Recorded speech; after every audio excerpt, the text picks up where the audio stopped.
আর ভিতরের কালার আমের ভিতরের কালার একদম কুচি করে খুব সুন্দর আম। রূপালী আম কেউ খায় না রে। হালকা একটা রূপালী আমি একবারে মানে বোঝে না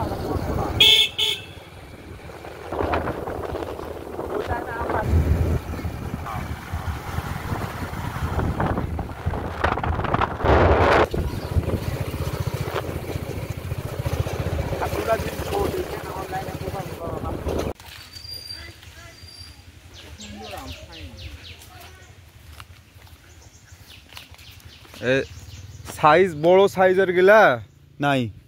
এক একটা সেদিন একটা মাপছি 900 গ্রাম আম একটা, বুঝছিস?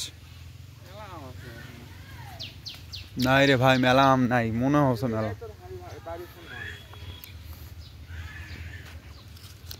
মিক্স ঢুকছে যখন আমি এটা গাছ যখন প্রথম আসে বুঝছিস এই ব্র্যান্ডটা বাড়িফুটটা তখন লাগাই।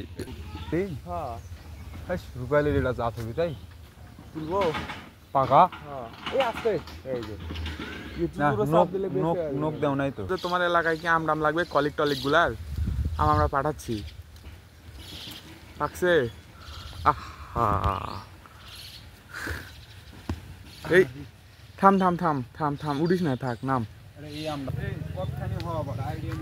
মেলাগুলো আম হবে রে, অনেকগুলো আম আছে তো।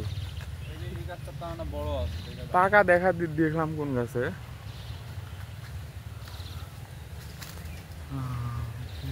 মোটামুটি 3 মনের মতো আম হবে, বেশি হবে।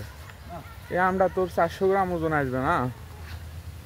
300 থেকে 400 গ্রাম ওজন হবে। দেখ এটা সর্বোচ্চ আসবে 200 গ্রাম। এই যে আম দেখে যা, এই যে আমাদের আমের ভিতরের কালার আমের ভিতরের কালার একদম কুচি করে খুব সুন্দর আম। কালারটা হবে কেমন জানিস? এই আমের কালারটা লাল টুকটুকা, পাকেই নাই, একদিন রাখতে হবে। এই আমটা কিন্তু খাওয়ার নিয়ে ভালোই। আরে এই যে দেখ কত বড় একটা আম, এখানে অনেক আম নষ্ট হয়ে গেছে।